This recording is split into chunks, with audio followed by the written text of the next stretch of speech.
Welcome back to the Eddies.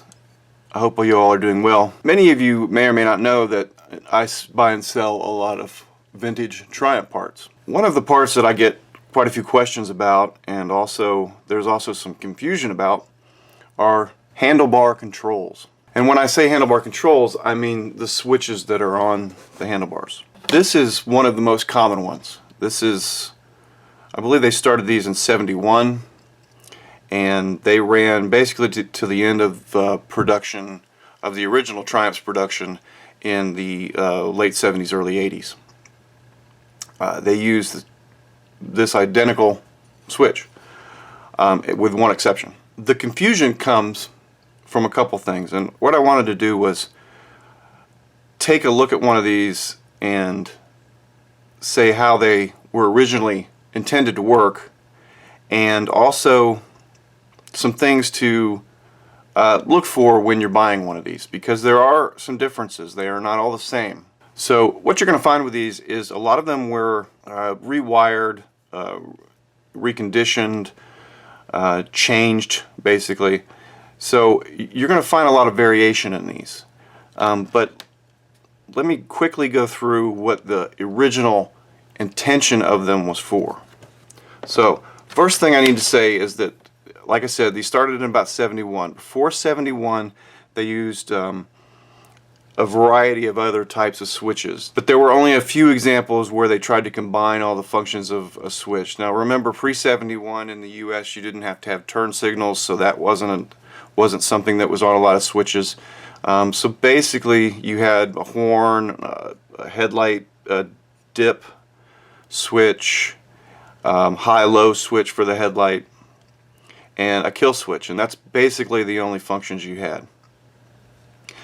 When these came out, they were originally put on both sides. They did all those functions in handy little units like this, which, as you can see, are wired in the back with a little plastic board, basically, some contactors. So the way probably 95% of them you're going to see are laid out on the left side, and when I say left side, I mean your left side, the clutch side. And again, this is what they were intended to be. What I'm looking at here is the layout controls from owner's manuals. The top button would have been the kill switch. The bottom button was not used. There's some speculation that they kept that open just to be possibly a starter switch, but when they did do starters on bikes, that never happened, and I'll go into a little bit more of that in a second. Flip switch, or toggle switch, or wing switch, whatever you want to call it, it was a 3-position switch, or a double throw, that went up and also down. Now this particular one does not go down. It is a single position, or a double position, single pull, single throw. That would be your turn signals. On the right side, and this is the way they're intended to be faced, by the way, the wings should point towards the grip. On the right side, on the top you had a horn, on the bottom you had a flasher, a headlight flasher switch, and then the throw lever was a single lever that I believe they intended to go up. Most of them I've seen go up. This one goes down, but this is a mutt. This is a mutt switch. So it would serve the function of being the headlight high and low. So on most of the bikes I've seen, the low beam is in the center, and then you flip it up. In this case, this one flips down, but you can flip it up. That would be your high beam. And then, like I said, the dip switch is just a flashing switch. So basically, it just flashes the lights momentarily. And that's something to say. These switches are momentary switches. They are not on and off. You hold them when you want to use them. You let them go. They go off. They're not a click switch. They never were. So, as you can tell by what I just said, the rectangle switches on one side are both used, and on the other side they're not used. And you can tell that by looking at the back and seeing how this is wired. You see here, this pole is wired, this pole is not. You know, close there. So you got this pole is wired, this pole is not. So this was intended to be, this insert here was intended to be used on the left side. Another thing to notice about these switches is that they have a cutout on one side. That is intended to go away from the grip, because that is where the wiring harness comes through. The other side does not have the cutout. And again, the bodies of these are reversible. The internals may or may not be reversible, depending on how they are wired or how you wire them. Now, you will notice also that some of them will say 169SA. That is the model of this part. Basically, it actually has another number. It's hidden up under here. It's a Lucas part number. And then one side will usually say Lucas. Now, you're going to see these all different ways. There may be a Lucas on both sides. There may be a different font Lucas on both sides, one or the other. Generally, I've seen them in all different orientations, so you cannot tell from the writing on them which direction they were intended to go. Now, there's an exception to the layout of the controls that I just said, and that happened the first year. So the first year that they started using these, 71, there are some bikes, and the owner's manual shows it this way, that are the complete opposite of what I just said. So, if you just take the right hand switch and you flip it over to the left, what you get is, you get a horn on bottom, the flasher on top, and the lever becomes a high-low switch for the headlights. And then the exact opposite on the other side. One button's not used, one button's a kill button, and the other button is for the turn signals. Why they did that on the first year, not quite sure. It actually makes more sense to me the way they started doing it after that, putting the directional on the right side, or the left side. That's kind of traditionally where they would end up going, and maybe that's just what it was. There wasn't a good tradition of using them on one side or the other, and they tried it on the right side, and maybe Americans didn't like it, so they changed. And that's very possible that was an American thing only, or a British thing only. It's a little bit sketchy in there.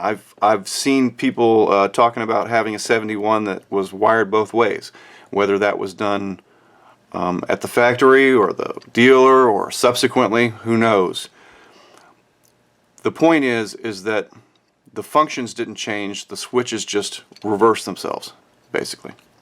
So another change that they made in I think late 73, 74, they added a disc brake to the front end. And initially the front brake lever had a cable on it, which had a switch on the cable so that when you pulled the front brake lever, the tail light would come on. When they switched to the disc brake, of course the disc brake is hydraulic, so they made this switch. Now, these switches they're not talked about very much. There is a little blurb in the workshop manuals about how to adjust them. There's a little blurb in the owner's manual about them, but essentially they're a very sketchy idea, to say the least. What happens is this switch gets mounted up inside the opposite housing. If I didn't mention, these are a clamshell. They clamp over the handlebars like that. It gets mounted up in here, and then it contacts this small screw right here. And as you can see, it's a terrible design. You've got a tiny little nipple here trying to line up with this screw. What invariably happens is the plastic starts to grind away, basically. The screw slips past the plastic, and it doesn't really work anymore. It was a terrible design. Later in the 70s, they would end up going to a hydraulic switch that was on the hose. So you will find some with these attached, or maybe not attached. they will always be from disc brake bikes, whether that's post 73, 74 and on. The next change they made was to this guy. Now, when they have a red lever on them, and they're an original switch, they are always the right-hand handlebar switch. And the reason is because in 75 they came out with a T160 Trident. There was already a Trident, but the T160s had an electric starter on them. When they have the red lever, that is intended to be the start-stop lever. Now you will notice that this is orientated in the right direction, but this is backwards. I'm not sure why it's backwards. It may be a replacement part and it didn't work as intended. It's supposed to go up, but the wing should always be where your thumb is on the grip. At any rate, so this switch becomes a start-stop switch. I believe I haven't had any electric start Triumphs, so you're gonna have to bear with me here, but I believe it's run is up, down is in the engine stop position. So then the top button becomes the starter switch to actually start the engine, and then the bottom button is not used on those.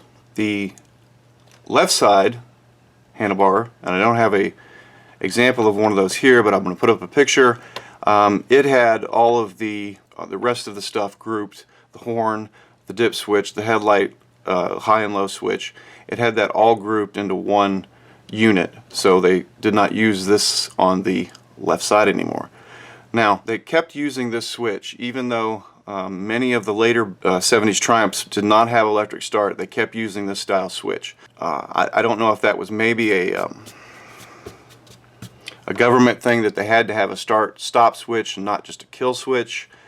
I'm not quite sure, but what ended up happening was they kept using this style of switch with this red arm, and then they used the new combo switch on the other side.